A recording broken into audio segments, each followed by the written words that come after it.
Salam Om Swastiastu, Namo Buddhaya, Salam Kebajikan. Sebelumnya, izinkan saya memperkenalkan diri terlebih dahulu. Nama saya Filania Agustin. Pada acara kali ini, saya sebagai MC sekaligus moderator yang nantinya akan membantu jalannya seminar pada malam hari ini. Saya ucapkan selamat malam kepada yang terhormat Kak Kurnia Indah Permatasari, MSOS, selaku founder Komunitas Muda Inspiratif. Yang terhormat Kak Novita Ayu Latifah selaku narasumber kita untuk acara malam ini, serta yang terhormat teman-teman peserta seminar pada malam hari ini yang berbahagia. Saya ucapkan terima kasih kepada media support kita pada malam hari ini, yaitu Ines Kosmetik, serta media partner yang tidak bisa saya sebutkan satu persatu. Alhamdulillah, puji syukur kita panjatkan karena berkat rahmat-Nya kita masih bisa berkumpul bersama-sama untuk menimba ilmu dari narasumber yang luar biasa ini. Meski harus dilaksanakan secara online, semoga kita tetap sehat selalu. Acara ini merupakan acara yang dilaksanakan oleh Komunitas Muda Inspiratif, sebagaimana yang telah diumumkan, acara ini bertemakan tips ampuh menang lomba puisi. Berikut ini saya informasikan susunan acaranya. Yang pertama, pembukaan. Yang kedua, sambutan. Yang ketiga, pengenalan kompani profil Ines. Yang keempat, pemaparan materi oleh narasumber sekaligus sesi tanya-jawab. Dan yang kelima, yaitu penutup. Sebelumnya, izinkan saya memberikan informasi mengenai peraturan yang harus dilakukan oleh seluruh peserta. Yang pertama, peserta dilarang meninggalkan room Zoom selama seminar berlangsung. Yang kedua, semua peserta dimohon untuk mengaktifkan video selama acara berlangsung. Yang ketiga, peserta seminar diharapkan join dengan menggunakan nama asli, bukan nama perangkat atau nama institusi. Yang kelima, pada sesi tanya-jawab, peserta dapat menuliskan pertanyaan pada kolom dan mencantumkan nama. Yang selanjutnya, peserta diharapkan mematikan suara atau mengemute mikrofon selama proses berlangsung. Dan yang keenam, seluruh peserta akan diberikan e-sertifikat dengan ketentuan sebagai berikut. Poin A, peserta yang sudah registrasi dan hadir dalam seminar melalui aplikasi Zoom. Yang poin B, peserta yang sudah mengisi feedback kegiatan seminar online pada link yang diberikan saat kegiatan melalui chat di aplikasi Zoom. Untuk membuka acara yang pertama, acara kita pada malam hari ini, marilah kita buka acara seminar pada malam hari ini dengan bacaan basmalah. Bismillahirrahmanirrahim. Memasuki acara yang kedua, yaitu sambutan. Sambutan akan disampaikan oleh Kak Kurnia Indah Permatasari. Waktu dan tempat dipersilahkan. Baik, terima kasih Kak Vila. Assalamualaikum warahmatullahi wabarakatuh. Selamat malam teman-teman semuanya. Puji syukur kita panjatkan kepada Allah, Tuhan Yang Maha Esa, karena atas berkat rahmat dan karunia-Nya, sehingga kita dapat mengikuti acara seminar dengan tema Tips Ampuh Menang Lomba Puisi. Saya Kurnia, selaku founder Komunitas Muda Inspiratif, juga mewakili teman-teman panitia untuk melakukan sambutan ini, mengucapkan terima kasih banyak kepada teman-teman peserta yang telah mengikuti acara seminar pada malam hari ini. Kepada Kak Novita, selaku narasumber, serta teman-teman panitia yang telah menyiapkan acara hari ini dengan sangat baik. Terima kasih pula kepada sponsor acara malam hari ini, yaitu Ines Kosmetik, serta para media partner yang mohon maaf tidak bisa saya sebutkan satu persatu. Semoga apa yang kita dapatkan pada malam hari ini dapat bermanfaat bagi kita semua. Setelah acara hari ini, kami akan mengadakan berbagai seminar dengan tema-tema yang menarik yang lain. Oleh karena itu, teman-teman, pantau terus IG kami, @komunitasmudainspiratif, dan jangan lupa untuk mengikuti acara-acara kami selanjutnya. Demikian sambutan dari saya. Mohon maaf apabila ada kata yang kurang berkenan. Wassalamualaikum warahmatullahi wabarakatuh. Waalaikumsalam warahmatullahi wabarakatuh. Terima kasih banyak untuk Kak Kurnia telah memberikan sambutan kepada peserta. Memasuki acara yang ketiga, yaitu pengenalan kompani profil Ines kepada Kak Muspita, waktu dan tempat dipersilahkan. Terima Apakah kasih. Kak Muspita Ya. Nia. Assalamualaikum warahmatullahi wabarakatuh. Salam sejahtera buat kita semuanya. Terima kasih saya ucapkan kepada panitia dan pemateri webinar Tips Ampuh Menang Lomba Puisi. Webinar yang telah memberi kesempatan kepada Ines Kosmetik ya. Perkenalkan, nama saya Muspita Sari, perwakilan dari Ines Medan. Ines Kosmetik adalah brand kecantikan lokal yang berdiri sejak tahun 1998 dan sudah eksis selama 23 tahun. Ines Kosmetik meliputi ada dekoratif, skincare, dan body care. Ines juga berasal dari Kota Malang, yaitu Singosari. Juga sudah mendapatkan Balai POM dan juga sertifikat MUI dan berlabel halal. Memiliki wajah yang sehat adalah dambaan kita semua, membantu khususnya bagi perempuan Indonesia memiliki kulit sehat dan bebas dari segala permasalahan kulit. Ini juga solusinya yaitu Pure Gentle Makeup Remover terbaru dari Cleansing Water Non Bilas, dapat dipakai dan dalam satu langkah yang dapat melembabkan wajah. Untuk lebih jelasnya, para peserta webinar bisa e-commerce dari Lazada, Blibli.com, Tokopedia, Shopee. Bisa juga melalui aplikasi Play Store My Ines. Demikian yang saya dapat sampaikan. Terima kasih kesempatannya kepada acara webinar ini. Salam selalu sukses buat kita semua. Assalamualaikum warahmatullahi wabarakatuh. Terima kasih Mbak Nia.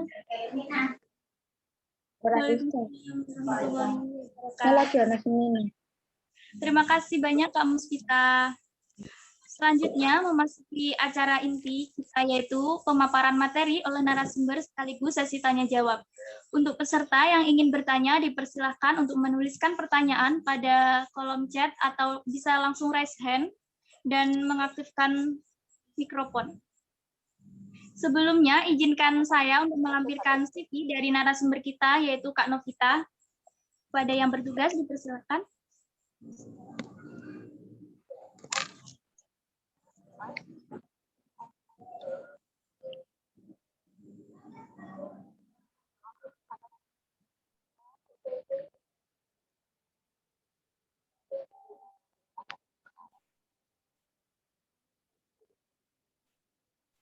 Nah, sudah bisa dilihat di layar bahwa narasumber kita pada malam hari ini yaitu Kak Novita Ayu Latifah, yang beliau menjadi mahasiswa akuntansi semester 6 sekaligus penulis 56 buku antologi dan penulis novel Radius Lupus.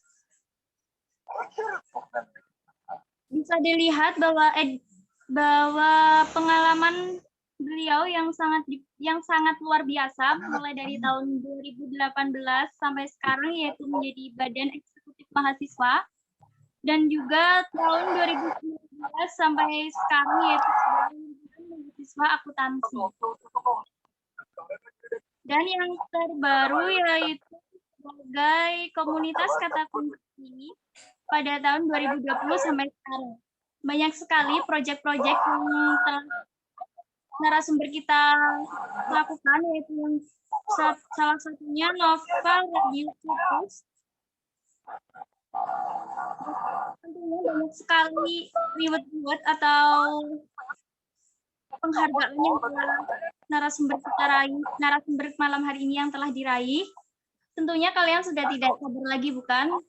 Langsung saja kepada Kak Novita, waktu dan tempat dipersilahkan. Assalamualaikum warahmatullahi wabarakatuh. Waalaikumsalam warahmatullahi wabarakatuh. Sebelumnya, apakah suara saya jelas? Sangat jelas, Kak. Alhamdulillah. Alhamdulillahirabbil alamin. Puji syukur karena kesempatan kali ini yang luar biasa.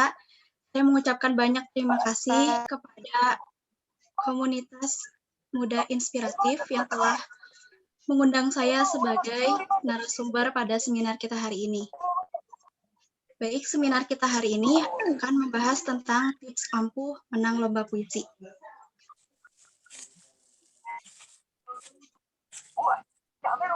Sebelumnya, boleh hostnya dipindahkan untuk share screen.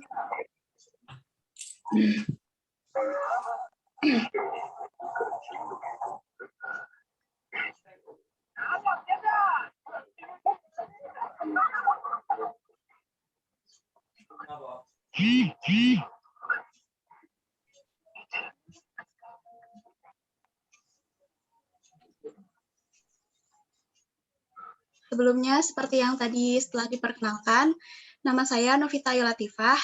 Di sini saya adalah penulis pemula yang baru memulai menulis pada bulan April tahun lalu, yaitu 2020, sejak pandemi. Tapi alhamdulillah, berkat gigihan saya mampu memenangkan beberapa lomba puisi. Mari kita mulai sharing kita hari ini. Dia sayang banget sama manajernya ya. Parah. Tentang sharing ampuh juara lomba. Mereka sayang sama aku yang. Nah, tips ampuh. Menurut saya, tips apapun tidak akan ada yang ampuh jika tidak dimulai dengan niat ataupun dengan usaha. Jadi, menurut saya tips ampuh dari segala sesuatu adalah pertama niat. Itu kita niat untuk menulis, kita niat untuk mencoba, kita niat untuk berusaha. Jadi di sini tips ampuh dari saya yaitu do it. Doa, usaha, ikhtiar, tawakal. Seperti yang kakak-kakak semua sudah tahu. Karena kan doa tanpa usaha sama dengan bohong. Usaha tanpa doa sama dengan sombong. Dan setelahnya kita harus tawakal dan bersyukur apapun hasilnya. Tetapi dalam hal itu, ada pun tips-tips untuk berikhtiar. Yang pertama, yang harus kita tahu adalah apa itu puisi.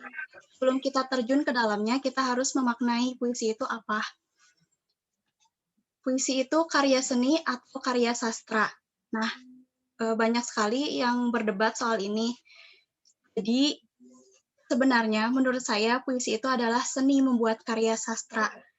Seni itu adalah kebebasan, di mana kita bebas berkarya, kita bebas berimajinasi, mengembangkan apa yang kita pikirkan. Tetapi ketika kompetisi, kita tidak bisa memaknai puisi sebagai seni, tapi puisi sebagai karya sastra. Karena dalam kompetisi ada banyak penilaian. Yang selanjutnya, kita harus memaknai kompetisi itu sendiri. Jadi,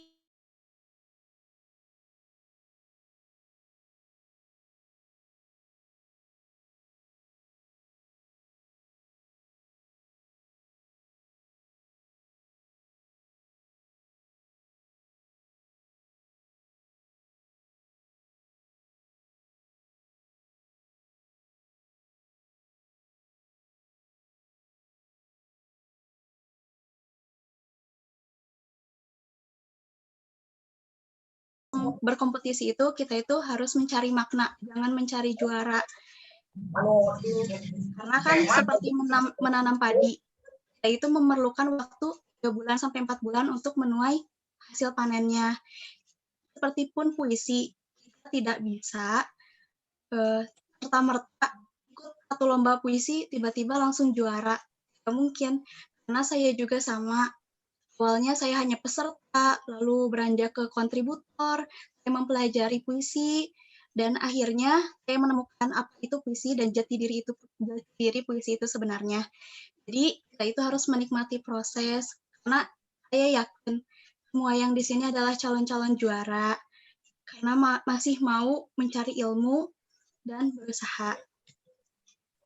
Baik, selanjutnya kita harus mengetahui apa sih hakikat menulis puisi, apakah kompetensi atau kewajiban diri. Jadi seorang penulis itu apakah melulu tentang bakat atau kompetisi atau kewajiban. Jadi kan gini teman-teman, kita itu adalah penulis catatan amal kita sendiri, di mana menulis itu kewajiban. Adapun kutipan dari orang-orang dahulu, jika kalian bukan anak raja dan juga bukan anak ulama, maka menulislah Nah, di sini artinya ini itu menjadi keharusan, karena dengan menulis otomatis derajat kita akan naik dan akan naik karena banyak sekali keuntungan dalam menulis ini. Jadi menurut saya menulis itu tidak melulu tentang kompetensi, tidak melulu tentang bakat, tidak melulu tentang bisa atau tidak. Ketika kita mencoba, ketika kita berusaha, ketika kita niat, ketika kita mencari tahu, insya Allah akan ada jalannya.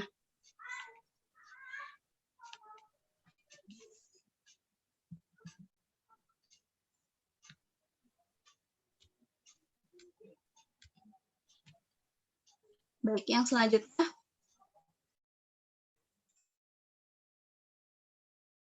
kita pahami. Nah, ketika berkompetisi, kita kan ingin juara. Nah, ketika ingin juara, kita harus memahami penilaian puisi itu sendiri. Dan kita harus introspeksi apakah sudah sesuai dengan penilaian puisi itu sendiri. Yang pertama, yang paling utama adalah makna. Dalam sebuah puisi, jika tidak bermakna, adalah percuma. Karena kita itu harus menyampaikan makna, menyampaikan sesuatu yang ingin kita sampaikan. Dan semua puisi itu harus bermakna, harus memiliki pesan tersendiri. Jadi jangan sampai puisi itu hanya kata-kata biasa, hanya bait-bait biasa, tetapi harus bermakna, karena ini adalah penilaian puisi yang sangat mendasar kalau menurut saya. Kemudian yang kedua adalah diksi. Diksi itu artinya kan pemilihan kata, di mana kita tidak bisa melulu menggunakan bahasa sehari-hari. Jadi di puisi itu ada keunikannya tersendiri karena ada bait-bait, terus ada majas, ada diksi. Jadi kita harus membedakan antara kita berbicara sehari-hari dan membuat puisi, agar puisi itu lebih indah dan dimaknai dengan luar biasa. Yang selanjutnya adalah rima. Rima ini menurut saya adalah hal pokok dalam sebuah puisi, karena walaupun ini bukan kewajiban, rima itu bukan keharusan dalam sebuah puisi.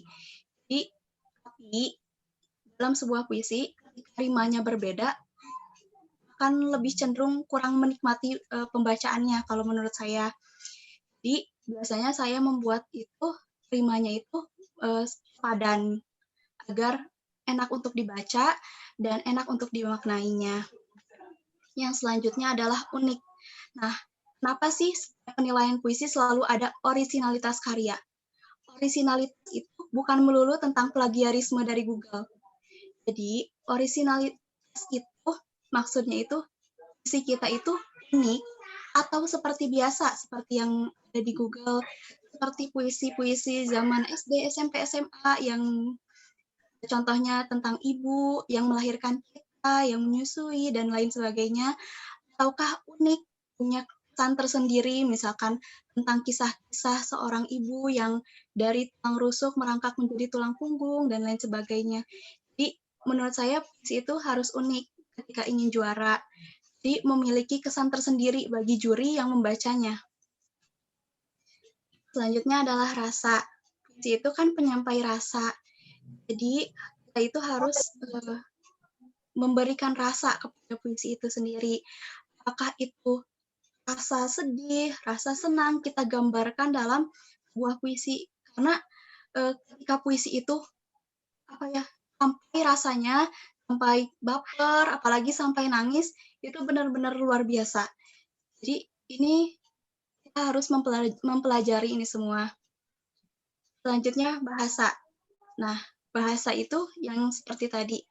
Kita itu tidak bisa menggunakan bahasa sehari-hari dalam puisi, tapi harus menggunakan diksi. Kemudian kita harus menyesuaikan ketika mengikuti lomba di dalam negeri, apalagi ada di bannernya sesuai dengan KBBI, kita harus mengikuti bahasa Indonesia yang baik. Jangan sampai ketika itu kita malah ke bahasa Inggris. Nah, ketika kita ke bahasa Inggris, pasti penilaian kita turun. Tapi ketika kita mengikuti lomba di internasional, bahasa Inggris ini akan menjadi nilai plus. Jadi kita harus memilah dan memilih bahasa yang cocok untuk puisi. Apakah ini bahasa Indonesia, bahasa Inggris, atau bahasa puisi, atau bahasa sehari-hari. Yang selanjutnya adalah pengulangan kata. Banyak sekali ya puisi yang terdapat pengulangan kata. Sebenarnya tidak apa-apa, tapi dalam sebuah kompetisi itu ada penilaian, sehingga pengulangan kata ini menjadi hal yang membosankan ketika kita berkompetisi. Karena kan dalam puisi itu kita harus unik, di mana memiliki kesan tersendiri. Jangan sampai kata pertama itu diulang-ulang sampai akhir bait atau akhir puisi. Karena itu akan membosankan dan rasanya itu kurang sampai. Yang selanjutnya adalah kesesuaian dengan POBI atau KBBI. Nah, kita harus memilah dan memilih antara kompetisi yang ada di banner kesesuaian POBI atau tidak. Jika tidak pun, ada baiknya kita menyesuaikan dengan POBI atau KBBI, karena kebanyakan ini adalah penilaian dalam puisi. Banyak ya diksi tentang puisi, tapi tidak ada di KBBI.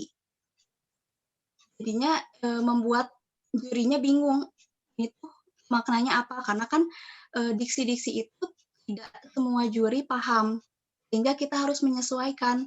Jadi menyesuaikan apa yang ada di KBBI dan memahami bagaimana cara penulisannya. Seperti jangan disingkat-singkat, seperti untuk, jangan dalam berkompetisi. Tetapi ketika kalian menulis puisi untuk diri sendiri, ya tidak apa-apa.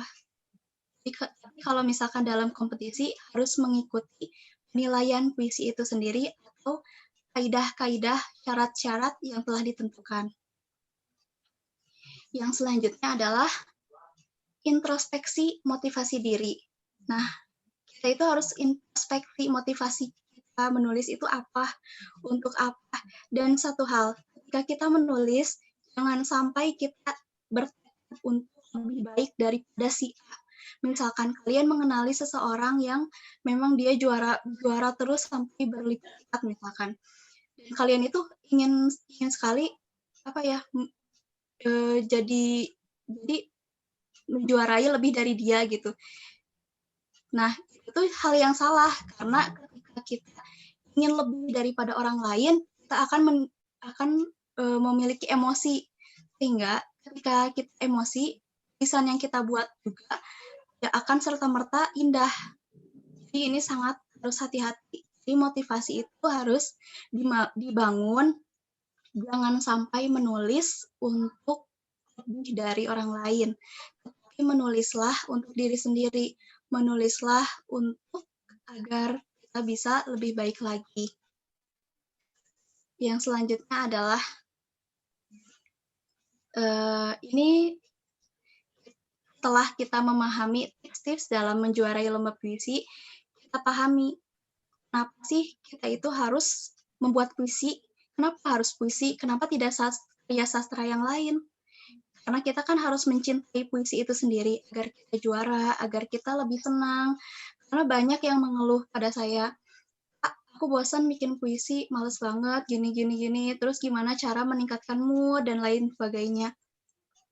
Menurut saya salah, karena beliau itu tidak memaknai puisi itu sendiri apa, sehingga bosan dan tidak ada motivasi kepada diri sendiri. Nah, kenapa sih harus puisi? Yang pertama, puisi itu media mencurahkan isi hati. Jadi jangan ada beban di antara kita. Karena puisi itu media mencurahkan isi hati. Jangan terlalu dibawa pusing ketika membuat puisi. Kita gunakan apa yang ada di sehari-hari. Misalkan puisinya tema pandemi. Kita keluhkan apa yang misalkan tentang studi, tentang orang sakit, kayak gitu. Bisa juga mengangkat kisah tentang orang yang terkena pandemi, bagaimana sulitnya, walaupun kita nggak tahu, kita bisa search di Google dan lain sebagainya. Jadi puisi itu media mencurahkan isi hati, tapi harus dimaknai juga, jangan sekedar memberi rasa, tapi juga memberi makna. Yang selanjutnya, orang penyuka puisi itu identik dengan penyayang. Kenapa sih orang yang suka puisi itu lebih penyayang? Karena kan orang yang suka puisi itu lebih cenderung suka memainkan rasa, suka bermain rasa dalam puisi. Jadi dia itu lebih peka terhadap sesuatu, lebih peka terhadap apa yang terjadi. Jadi lebih mudah baper lah ibaratnya. Tapi baper dalam hal yang wajar, bukan baper dalam hal yang lain-lain. Jadi identik dengan penyayang, jadi mudah sayang, mudah kasihan, banyak sekali. Yang selanjutnya, puisi adalah medianya terapi. Nah, banyak sekali orang yang depresi karena mungkin masalah hidup, karena masalah hal yang lain. Tapi dengan membuat puisi, kita bisa terapi diri sendiri. Kita bisa mencurahkan apa yang sebenarnya kita keluhkan tanpa harus ke orang lain. Karena seperti yang kita tahu, orang itu tidak sama. Dan orang itu tidak bisa dipercaya. Karena suatu saat ada saja, karena lisan itu kan seperti pedang. Jadi sulit sekali bagi saya sendiri untuk mempercayai orang lain. Jadi menurut saya puisi itu adalah medianya terapi. Sehingga terhindar dari rasa jenuh, pusing, ataupun bad mood, dan lain sebagainya. Yang selanjutnya, puisi adalah simbol cinta. Jadi, puisi juga bisa dijadikan dengan penyampai cinta, penyampai rasa kepada orang lain, tentang rasa cintanya kepada ibu, rasa cintanya kepada adik, kepada orang tua, kepada siapapun. Yang selanjutnya, puisi melatih keterampilan menulis dan berbicara. Dengan kita membuat puisi, kita akan lebih memahami menulis itu apa, seperti imbuhan-imbuhan. Jujur, sejak saya SD sampai saya SMA, saya tidak menyukai bahasa Indonesia. Saya tidak menyukai menulis cerpen, menulis puisi, dan lain sebagainya. Saya itu orangnya bosenan. Tapi ketika saya mencoba masuk ke dunia puisi ini, benar-benar terlatih keterampilan menulis itu sendiri yang tadinya saya tidak paham tentang BI, tentang imbuhan, dan lain sebagainya. Dengan masuk ke dunia ini, tiba-tiba saya paham, saya ingat, bahkan diksi-diksi yang sulit pun saya cerna. Dan juga berbicara. Ketika kita sering menulis, kita juga akan terlatih untuk berbicara, terlatih untuk bisa menyampaikan apa yang kita inginkan. Yang selanjutnya adalah ada juga tips menjaga konsistensi menulis. Jadi menulis itu harus konsistensi. Jika ingin juara, kita harus konsisten. Tidak bisa serta-merta seorang juara, tiba-tiba juara. Tapi harus konsistensi. Seperti tadi menanam padi dan menuainya setelah 4-5 bulan. Jadi jangan berhenti untuk berkompetisi, jangan berhenti untuk ikutan lomba-lomba puisi. Meskipun terkadang lelah, capek, tapi cobalah untuk terus mengikuti. Karena pasti juara.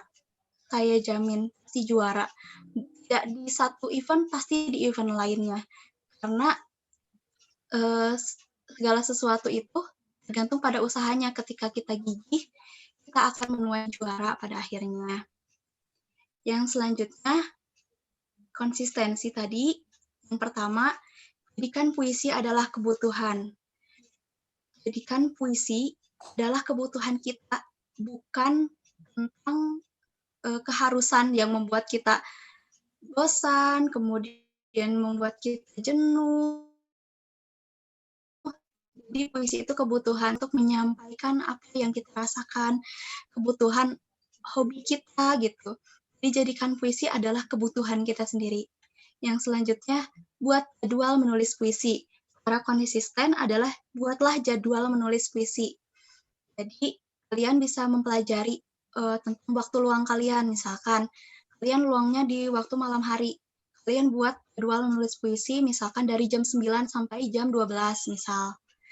Tapi kan itu bebas, berbeda-beda orang. Jadi, ketika jam itu usahakan menulis puisi. Jadi jangan mepet deadline kalau bisa. Karena dengan kita terjadwal, kita akan lebih memperbaiki puisi itu sendiri. Jadi kalau misalkan puisinya beberapa hari dibuatnya, pasti akan terus diperbaiki, lebih baik lagi, dan terus lebih baik. Yang selanjutnya adalah biasakan menulis setiap hari. Nah, Ini jadi ketika kita menulis, biasakanlah menulis setiap hari, karena dengan itu kita akan terlatih dengan sendirinya. Kita akan lebih mudah, semakin hari akan lebih mudah ide-ide, kemudian dikti, dan lain sebagainya. Jadinya sangat-sangat harus bisa menulis setiap hari. Yang selanjutnya adalah ikut tantangan menulis. Cara konsistensi berikutnya adalah kita coba ikut tantangan menulis. Banyak sekali loh sekarang yang mengadakan tantangan menulis dalam Ramadan ini. Ada yang 10 hari, 7 hari, 30 hari, banyak sekali saya lihat. Nah, teman-teman bisa berusaha konsisten dengan cara ikut tantangan menulis. Sehingga kita terasa mempunyai kewajiban untuk menulis. Walaupun pada awalnya saya juga menulis itu berat, menulis itu kadang-kadang, tapi dengan ikut tantangan kita akan lebih ya udahlah nggak apa-apa, yang penting mengumpulkan. Nah, dengan itu sebenarnya ide kita itu akan terus diperbaharui dan di-refresh dengan sendirinya. Kalau kita ikutan lomba puisi kan terkadang hari ini nggak ada ide, hari ini capek banget, hari ini lagi nggak mood, otomatis kita akan menunda. Sedangkan ketika kita ikut tantangan menulis, kita lebih cenderung akan menunaikannya. Yang selanjutnya adalah jadikan menulis sebagai hobi. Nah, ketika seseorang hobi terhadap sesuatu, pasti seseorang itu mencarinya untuk mengisi waktu. Jadi, jadikanlah menulis itu sebagai hobi, sebagai kebutuhan, sebagai apa yang disukai. Jadi, puisi itu harus dicintai. Jangan dijadikan sebagai hanya ikut kompetisi saja. Juga harus dijadikan hobi dan juga kebutuhan. Yang selanjutnya, perbanyak referensi dan membaca. Cara konsistensi adalah perbanyak referensi dan membaca. Ketika referensi kita banyak, ketika kita mendapatkan sesuatu di sehari-hari atau membaca novel, misal menonton sinetron, ketika banyak referensi, kita akan lebih cenderung banyak ide, banyak yang ingin disampaikan melalui puisi. Apalagi temanya bebas. Misalkan kalian menemukan artikel tentang bayi yang dibuang, terus kalian bisa saja menjadikannya sebuah kisah dalam puisi tentang derita anak yang dibuang misalnya. Nah, kalian menceritakan dan otomatis itu malah lebih menjadikan puisi itu hidup karena mengisahkan tentang sesuatu. Dan yang terakhir adalah jadikan menulis sebagai motivasi diri. Yang tadi telah saya sampaikan. Jadi menulis itu adalah motivasi diri. Jangan sampai adalah sesuatu yang membuat kita bosan. Kemudian ada kata-kata kutipan dari Sayyid Qutb.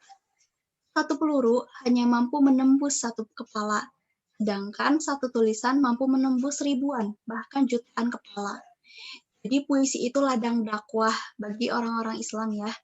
Jadi dakwah itu adalah menyampaikan sesuatu yang bermanfaat, menyampaikan makna.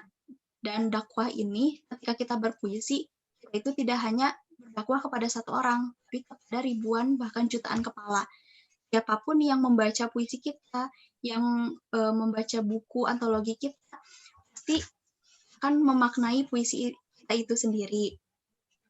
Jadi puisi itu adalah ladang dakwah bagi kita. Yang selanjutnya, ada juga kata kutipan dari Fatimah Mernisi. Usahakan menulis setiap hari. Niscaya kulit Anda akan menjadi segar kembali akibat kandungan manfaat yang luar biasa. Nah, ini berkaitan dengan tadi ya tentang kosmetik. Jadi dengan kita menulis, kita juga akan menjadi lebih segar karena kita itu nggak depresi, nggak stres karena kita ada sesuatu untuk disampaikan. Jadinya kulit kita akan lebih segar apalagi dengan memakai kosmetik gitu. Jadi orang-orang yang kulitnya rusak itu kan biasanya karena depresi atau karena stres. Nah, menulis ini juga bisa menjadi terapi agar kita itu nggak stres, kita itu lebih sehat, kemudian lebih segar. Tuh.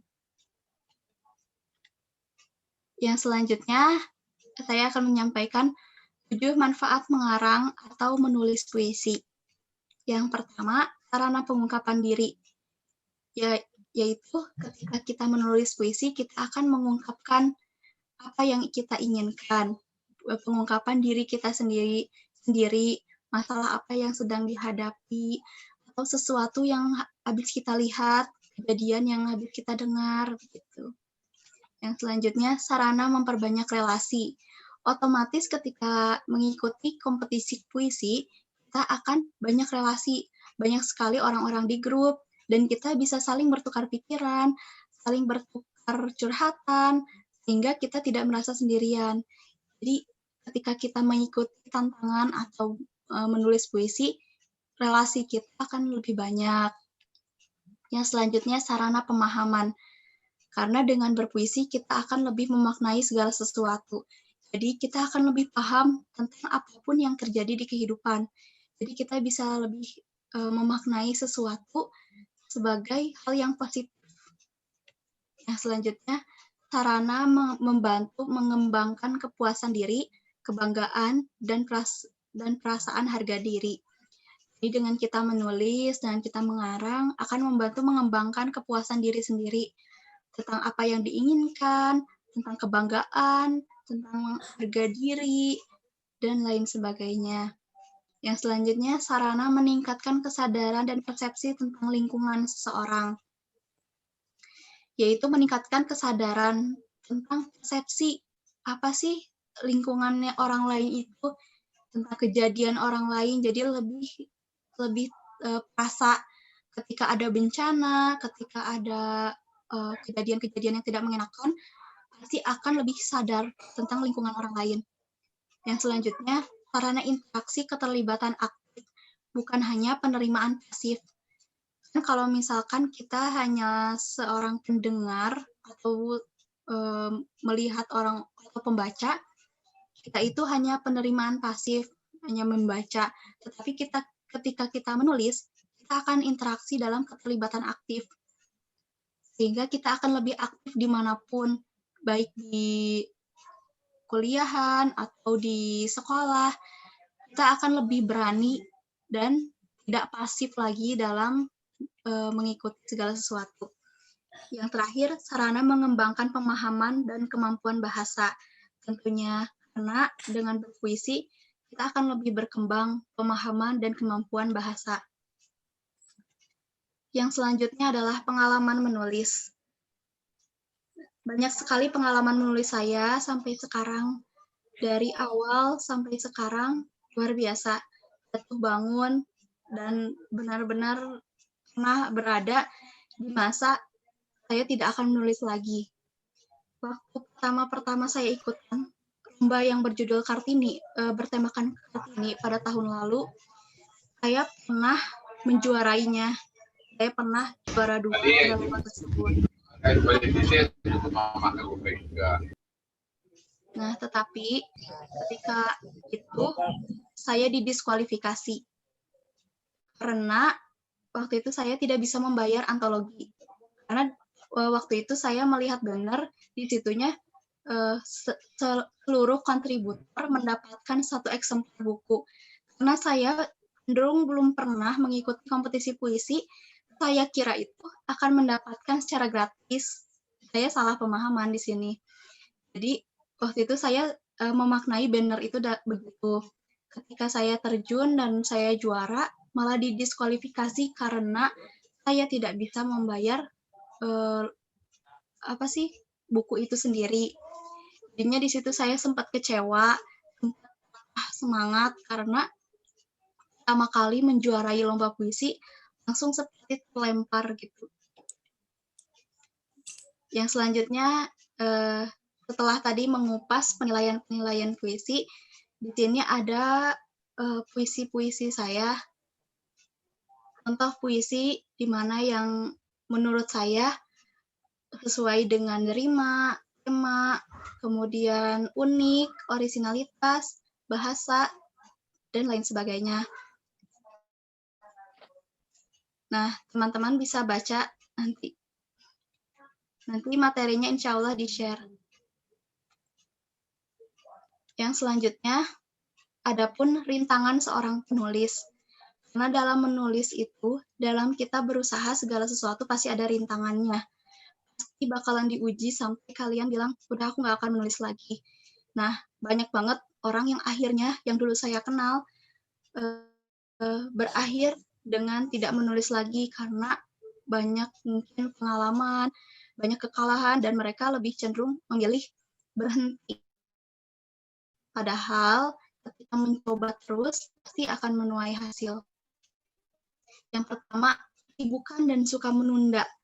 Nah, orang-orang yang gagal itu adalah orang yang dengan kata sibuk, sehingga dia itu tidak meluangkan waktu dalam menulis, dalam menunaikan apa yang diinginkan, dan suka menunda. Misalkan ketika siang hari tidak ada pelajaran, tidak ada kuliah, suka menunda. Nanti ajalah membuat puisinya malam.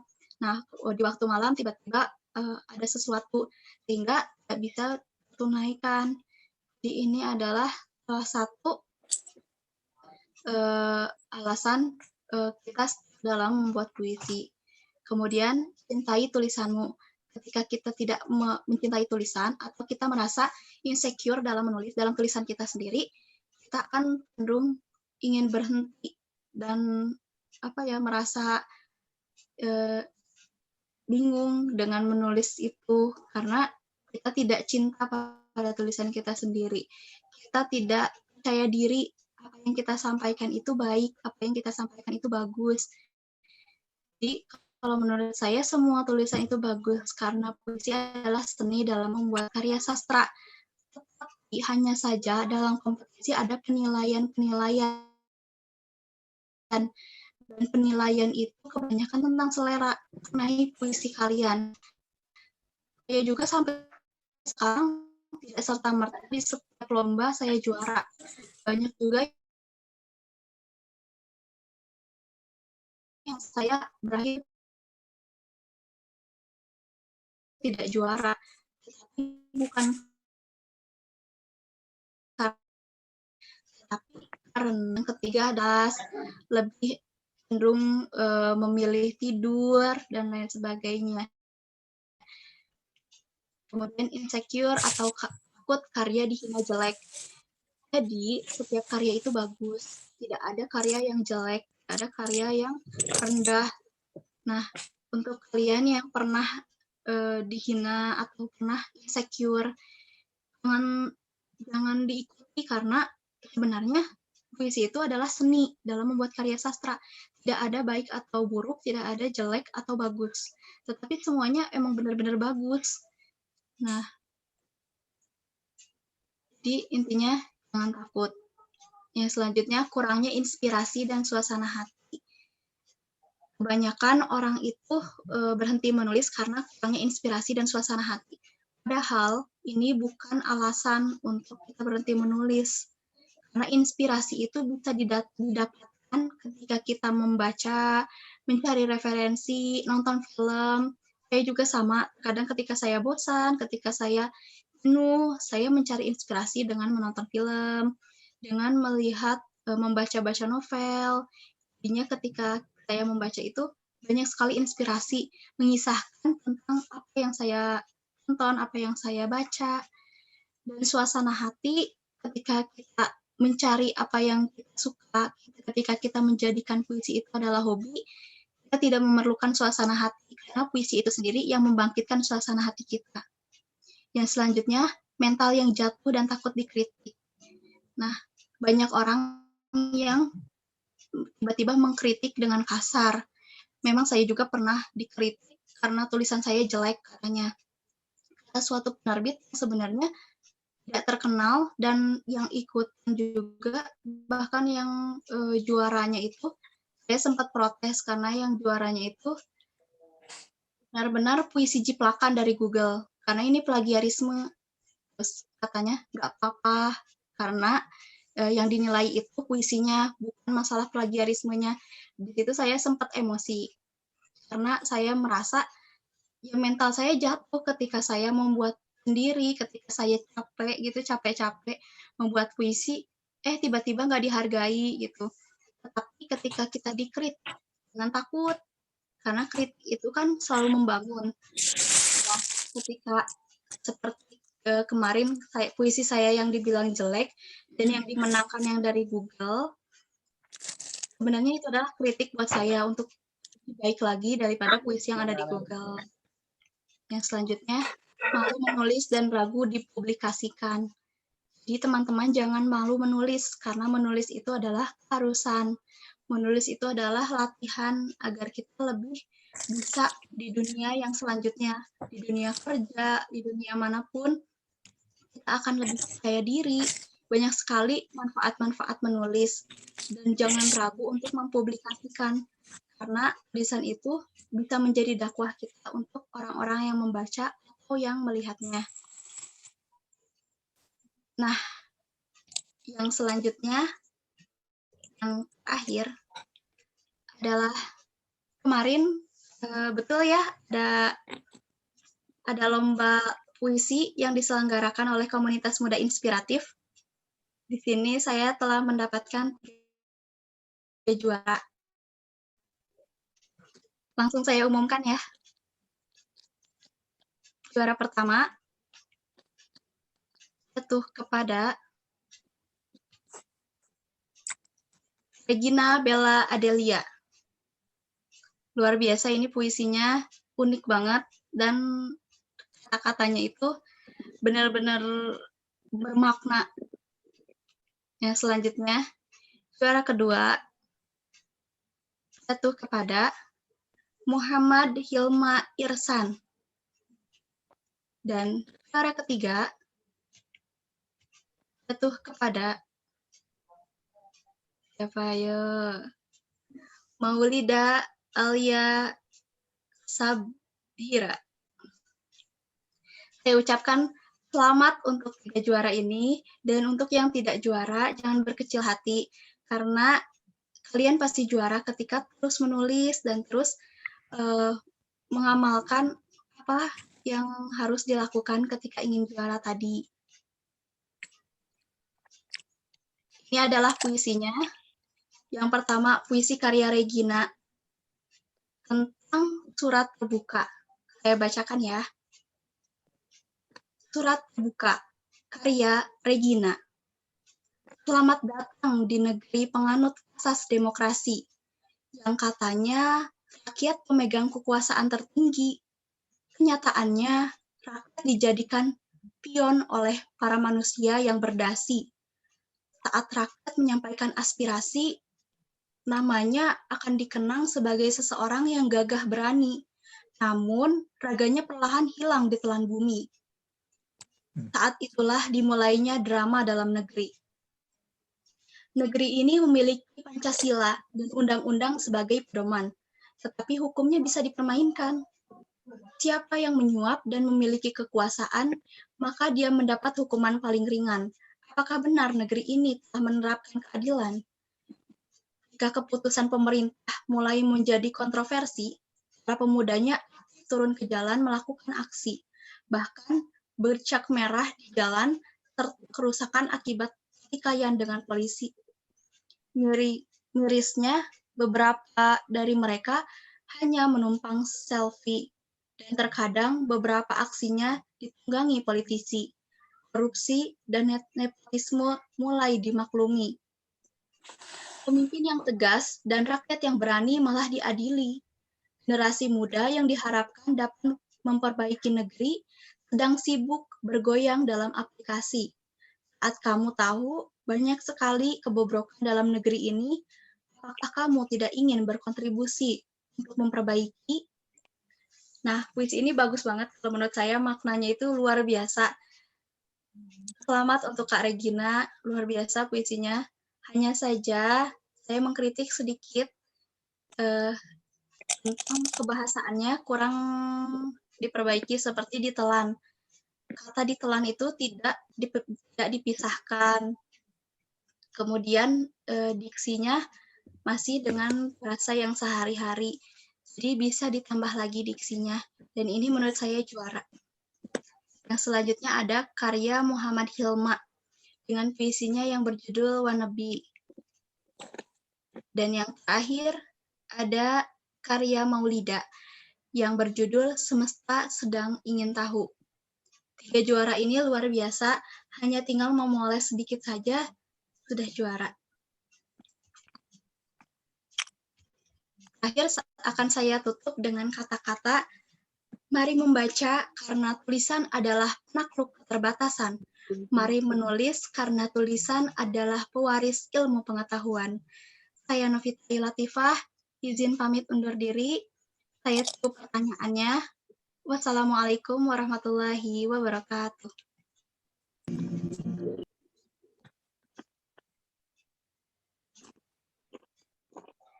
Waalaikumsalam warahmatullahi wabarakatuh. Terima Waalaikumsalam. kasih Kak Novita atas presentasi tadi, sangat luar biasa sekali serta pengalaman-pengalaman Kak Novita. Dan selamat juga atas pemenang lomba puisi tema bebas yang diadakan Komunitas Muda Inspiratif kepada Kak Regina, Hilma, dan Kak Maulida. Nah, sekarang masuk ke sesi tanya jawab, yaitu untuk teman-teman yang ingin bertanya bisa langsung raise hand atau menuliskan pertanyaan pada kolom komentar. Nah, ini sudah ada beberapa pertanyaan dari teman-teman nih, Kak. Mau langsung dijawab atau mau gimana, Kak? Saya bacakan terlebih dahulu ya, Kak, pertanyaannya. Iya, Kak. Yaitu yang pertama ada pertanyaan dari Kak Ami Fahira.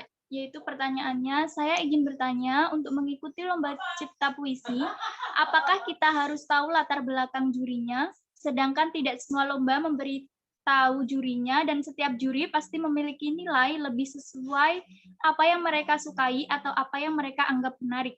Lalu bagaimana caranya agar kita tidak terbelenggu pada hal tersebut dan hanya mengikuti ketentuan yang tertera saja? Terima kasih Kak, semoga berkenan menjawab. Silakan Kak dijawab. Baiklah, saya jawab. Ini memang jadi problematika bagi saya yang beberapa kali menjadi juri di beberapa lomba-lomba puisi. Banyak yang menyelenggarakan puisi itu tidak memberikan penilaian, tidak memberikan apa yang seharusnya seperti penilaian orisinalitas dan lain sebagainya. Apalagi profil jurinya itu kadang-kadang tidak tahu. Bahkan banyak sekali nih, jujur ya, saya sudah mengungkap banyak sekali penipuan lomba, apalagi yang juaranya besar. Saya pernah mengkritik suatu komunitas tentang pokoknya juara itu lomba besar sampai 4 juta gitu. Kemudian saya bilang, ini jurinya siapa? Terus puisinya coba di-share dong. Kok di pengikutnya nggak ada? Kan ada apa ya? Ada ketentuan harus memfollow gitu ya. Kemudian dijawabnya itu apa sih? Ada katanya tuh.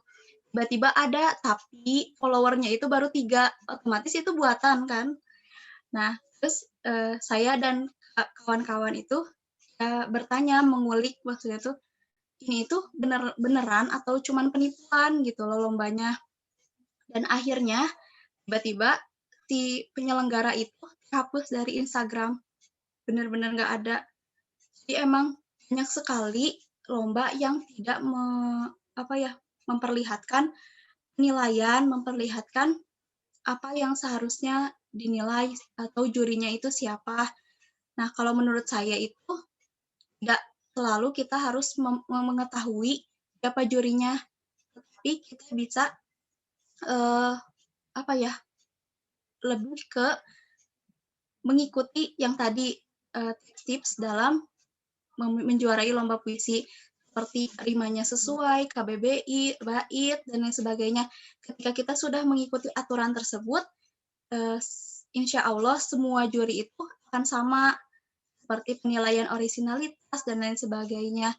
Jika jurinya benar, kecuali jurinya itu abal-abal atau jurinya itu seperti dalam komunitas-komunitas yang seperti kita tahu, kebanyakan jurinya aja nggak pernah menang lomba, maksudnya tuh pasti nggak tahu penilaian puisi itu sebenarnya. Jadi biasanya hanya mengikuti selera mereka tanpa mengetahui seperti kata-kata yang benar dan salah, seperti rima, makna, diksi, dan lain sebagainya. Begitu.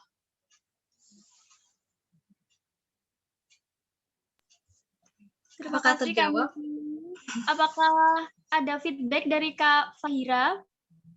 Halo Kak Fahira? Oh, sudah terjawab Kak. Lanjut ke pertanyaan yang kedua ya Kak. Baik, Kak.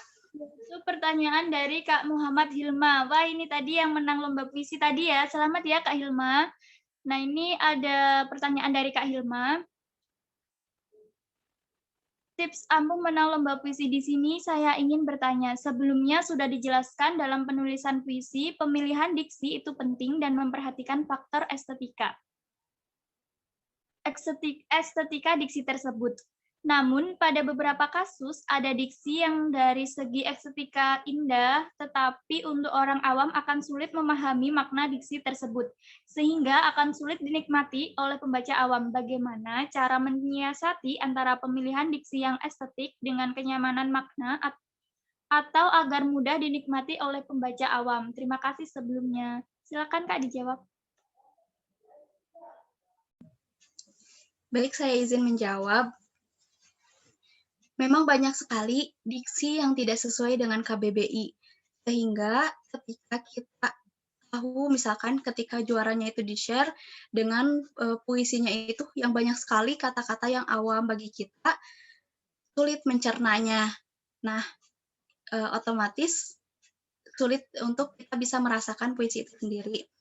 Nah, saya kurang setuju memang untuk penulis-penulis yang tidak menggunakan diksi dari KBBI, karena harus mencari di Google satu persatu, karena kan tidak semua orang hafal dengan satu persatu diksi yang tidak ada di KBBI.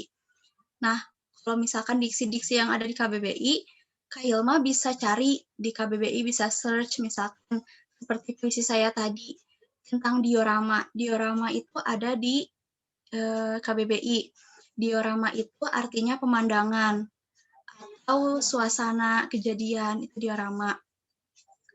Kemudian untuk tips agar menuliskan diksi dengan estetik tetapi lebih mudah dipahami.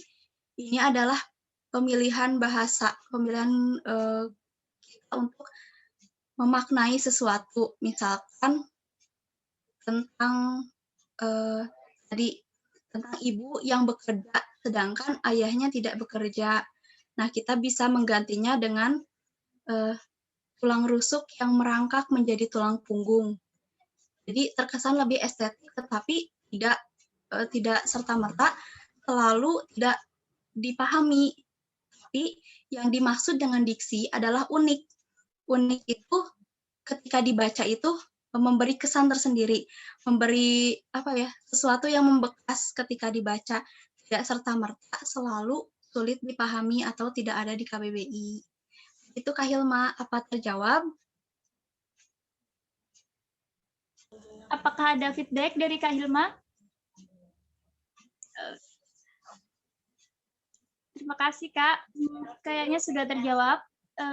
Kita lanjut pertanyaan selanjutnya, yaitu dari Kak Patricia Yentiara, yaitu pertanyaannya, bagaimana cara kita menyikapi jika ada juri yang tidak adil? Semisal ada keluarganya atau saudaranya yang ikut dan dia sengaja membocorkan rahasia supaya menang. Dan bagaimana juga jika yang menang itu justru yang kopas dari Google? Apakah wajar kita merasa kecewa karena kita sudah lelah-lelah membuat sendiri, tapi yang menang malah yang kopas? Terima kasih. Silakan Kak dijawab. Baik, saya coba menjawab ya. Seperti yang tadi saya ceritakan, memang saya juga sama pernah mengalami itu semua. Kemudian saya juga kecewa, saya juga pernah patah semangat karena merasa saya udah capek-capek tapi tidak dihargai. Memang itu adalah wajar. Tetapi ketika kita bisa mengungkap, ketika kita bisa memprotes atau meluruskan, itu akan lebih baik. seperti lomba tadi, lombanya itu kan juaranya besar, tetapi di followers nggak ada, kemudian emang puisinya itu nggak ada, terus judulnya juga biasa aja, bukan judul yang judul yang bikin penasaran gitu. Jadinya kalau menurut saya sih harus diungkap kalau bisa, tetapi kan di sini kita hanya peserta, tidak bisa serta-merta menyalahkan, apalagi jika tidak ada bukti. Kadang-kadang emang banyak sekali yang memenangkan seperti partnernya, seperti orang misalkan komunitas nih bikin lomba puisi, sedangkan itu buat umum. Nah, orang-orang di komunitasnya itu ikutan, tapi yang juara itu orang-orang yang di komunitasnya, di luar itu nggak juara. Itu sering banget sering. Dan saya juga sering protes karena waktu itu saya pernah juara 2, sedangkan puisi yang juara 1 itu benar-benar puisinya biasa aja, kayak seperti yang tadi saya contohkan, tentang ibu yang melahirkan, mengandung, menyusui, bahkan banyak kata-katanya yang salah, tidak sesuai dengan PUBI, kemudian penulisannya itu ada titik-titiknya, di setiap baitnya itu tidak 4 bait. Memang sih puisi modern itu lebih bebas, tetapi menurut saya kebahasaan dalam puisi itu adalah hal utama. Karena kan puisi itu adalah bahasa, menyampaikan bahasa dengan bahasa sastra. Jadi ya harus dipahami dengan bahasa itu sendiri. Kalau untuk puisi yang ada di Google itu bisa banget untuk dicari tahu, kemudian di-share. Kalau misalkan nih kakak udah protes ke penyelenggara, kemudian penyelenggara itu tidak memberikan respon atau tidak meluruskan masalah ini, kakak bisa share di Instagram. Saya juga beberapa kali sering menge-share lomba-lomba yang benar-benar palsu atau tidak sesuai dengan penilaian, apalagi udah kopas dari Google. Nah, bisa aja kalian bikin di Instagram atau dimanapun, kemudian tag dan pakai hashtag lomba puisi nasional, dan lain sebagainya. Jadi akan dengan sendirinya akan terungkap. Jadi pasti komunitas itu akan malu sendiri dan akan memperbaiki itu semua. Tapi memang balik lagi sih, karena kita hanya peserta, kita tidak bisa apa-apa selain mengikuti ketentuan yang telah ada. Apakah terjawab, Kak? Apakah ada feedback dari Kak Patricia? Halo, Kak Patricia. Apakah ada feedback? Oke, terima kasih. Mungkin dari Kak Patricia ada yang mau di-sharingkan dengan Kak Novita tentang lomba puisi. Mungkin dari Kak Patricia pernah mengikuti lomba atau bagaimana? Boleh di-sharing dong, Kak?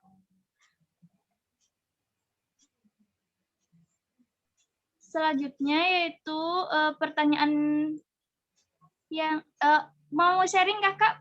Boleh kalau sharing silakan unmute ya Kak Patricia. Mungkin bisa sharing-sharing pengalamannya dengan Kak Novita.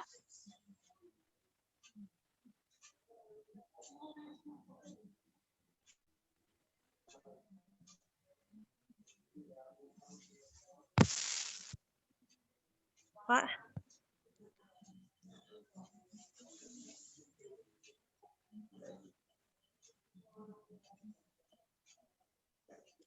Halo Kak Patricia. Halo. Nah, mungkin Kakak bisa nih sharing-sharing tentang pengalaman Kakak juga yang mengikuti lomba puisi tadi.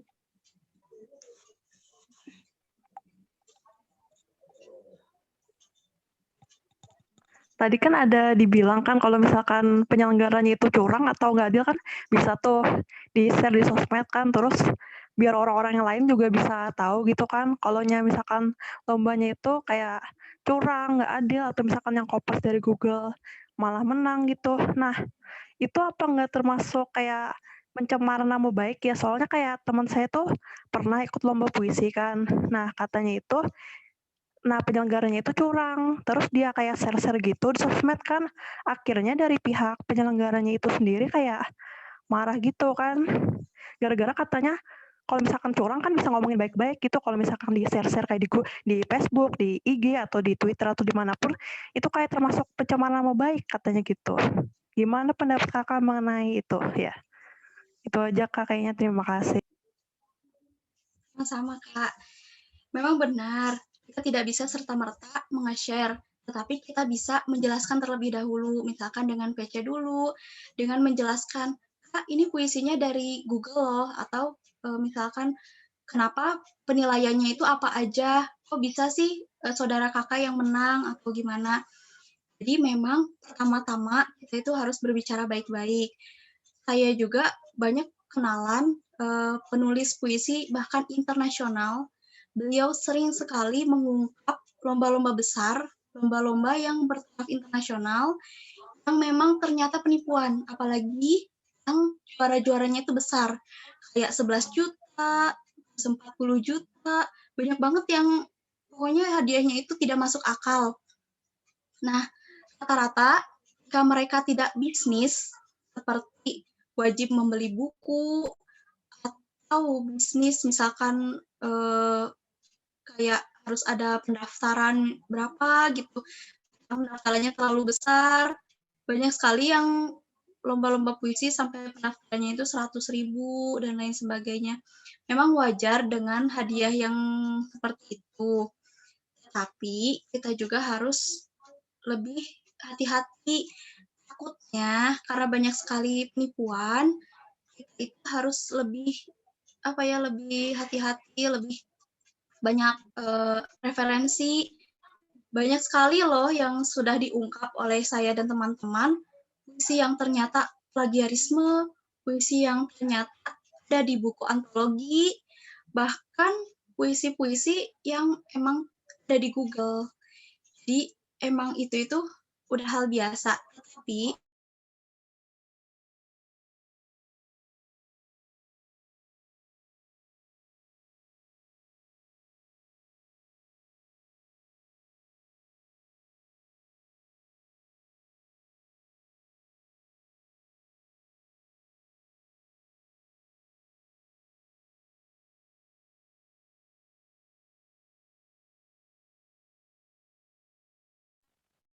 Mohon maaf ya, mungkin Kak Novita lagi terkendala sinyal. Kita tunggu dulu sampai Kak Novita bisa join lagi.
Nah, mungkin dari teman-teman sendiri ada pengalaman-pengalaman yang boleh dong di-sharing sambil menunggu Kak Novita.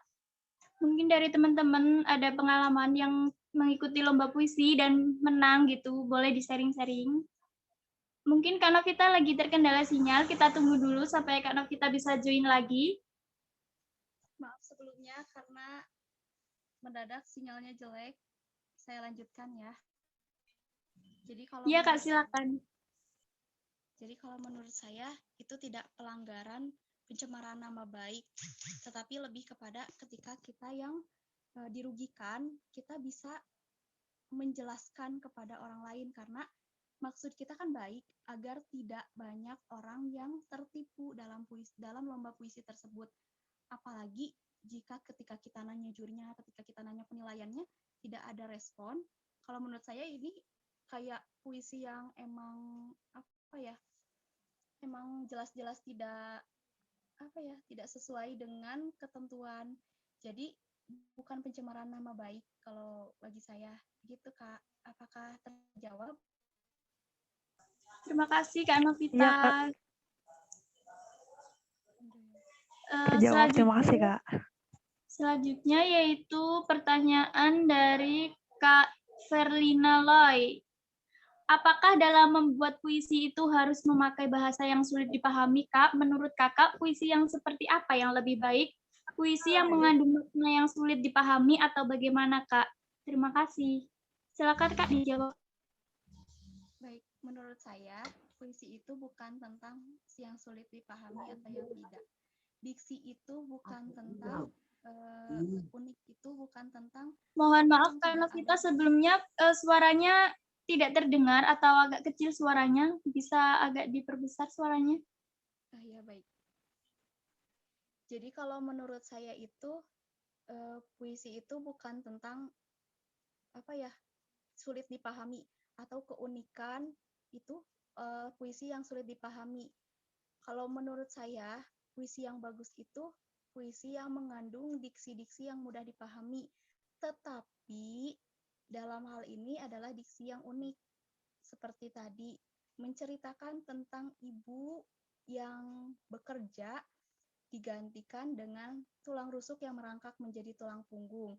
Atau misalnya menceritakan tentang cinta atau tentang seseorang, misalkan daripada kita menyebutnya dengan cinta, lebih baik tentang misalkan sang pujaan atau kata-kata yang lebih menarik tetapi tidak juga serta-merta sulit dipahami. Jadi puisi itu bukan tentang apa yang sulit dipahami, tetapi apa yang unik, apa yang sesuai dengan PUBI. Yang penting kalau menurut saya maknanya dalam setiap puisi itu bermakna dan mudah dimaknai oleh orang lain. Puisi-puisi saya juga jarang sekali menggunakan diksi-diksi yang sulit, tetapi lebih cenderung ke diksi-diksi yang lebih sering dipakai di sehari-hari, tetapi juga bukan bahasa sehari-hari. Bukan seperti ibu, kaulah ibuku, bukan yang seperti itu, tetapi lebih cenderung ke maknanya itu sendiri. Jadi tidak selalu puisi itu tentang kata-katanya saja, tetapi yang utama dan yang paling utama itu adalah makna. Begitu Kak, apakah terjawab? Nah, semoga terjawab ya Kak Verli. Apakah ada feedback dari Kak Verlina? Halo Kak Verlina.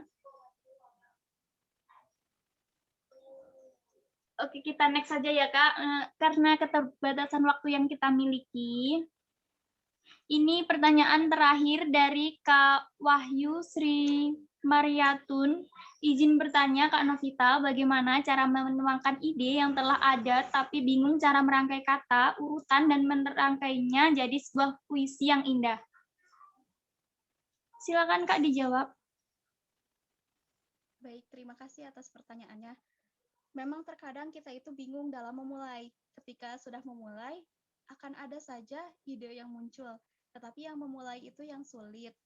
Nah, ketika itu kita bisa memulai dari awal. Misalnya, ketika kita punya ide nih, mau menuangkan tentang keluhan di masa pandemi, kita bisa memulai dari awal mula pandemi itu muncul. Misalnya, sejak 12 purnama terdahulu, kala pandemi datang menyerbu, misalkan seperti itu. Jadi kita bisa memulai dari seperti kita memulai cerpen, dari awal apa yang ingin kita sampaikan. Bisa juga langsung ke konflik, seperti dalam sinetron-sinetron dan lain sebagainya. Tetapi kalau misalkan emang stuck, lebih baik dimulai dengan apa yang ingin diceritakan terlebih dahulu. Apakah misalkan tentang kisah bayi yang dibuang, misalkan, yaitu tentang proses kelahiran, seperti misalkan kelahirannya di kamar mandi atau kelahirannya di mana gitu, akhirnya dibuang setelah menaruhkan nyawa, akhirnya dibuang dengan percuma. Jadi menulis puisi itu seperti menulis cerpen, ada introduction dulu, ada pengenalan dulu, mau cerita apa nih. Nah, jadi dengan begitu kita akan lebih mudah menuangkan apa yang akan kita ceritakan. Begitu, Kak. Apakah terjawab? Semoga terjawab ya, Kak Wahyu. Apakah ada feedback dari Kak Wahyu? Oke, terima kasih. Terima kasih Kak Novita telah menjawab pertanyaan-pertanyaan dari teman-teman semua. Nah, karena keterbatasan waktu yang kita miliki, jadi kita akhiri sesi tanya jawab pada malam hari ini. Terima kasih banyak untuk Kak Novita atas materi dan jawaban yang telah diberikan kepada seluruh peserta. Semoga jawaban yang diberikan Kak Novita sangat membantu dan bermanfaat untuk teman-teman semua. Alhamdulillah, rangkaian acara pada malam hari ini sudah terlaksana dengan cukup baik. Kita sudah mendapatkan materi yang luar biasa dari narasumber kita yang sangat luar biasa pada malam hari ini. Terima kasih kami ucapkan kepada Kak Novita selaku narasumber yang telah berbagi ilmu yang luar biasa, dan juga terima kasih kepada kakak-kakak panitia komunitas muda inspiratif yang telah menyelenggarakan acara seminar pada malam hari ini yang sangat luar biasa. Dan juga terima kasih kepada media support dan juga media partner kita pada malam hari ini, dan teman-teman peserta seminar online malam ini yang sangat antusias menyimak. Baiklah teman-teman, demikian seminar online pada malam hari ini. Saya mewakili panitia mengucapkan terima kasih kepada pemateri dan juga para peserta yang telah berpartisipasi dalam acara seminar kali ini. Untuk e-sertifikat akan diberikan kepada peserta yang mengisi link feedback. Untuk itu, sebelumnya kita akan ada sesi foto bersama. Untuk teman-teman yang belum on-cam, silakan on-cam. Kepada yang bertugas, silakan.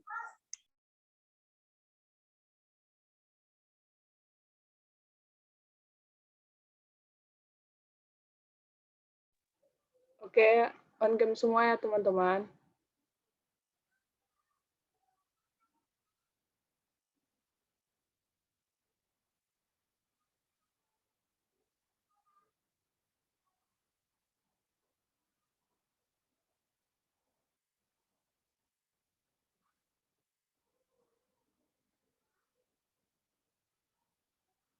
Satu, dua, tiga.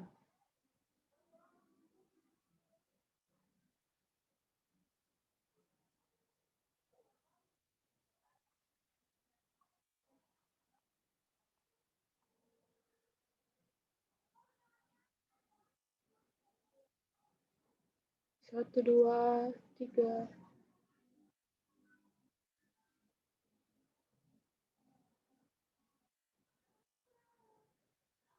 Oke, sekali lagi. Satu, dua, tiga. Oke, Kak. Mohon MC. Terima kasih, Kak. Nah, jangan lupa teman-teman mengisi link feedback ya yang udah di-share di kolom chat.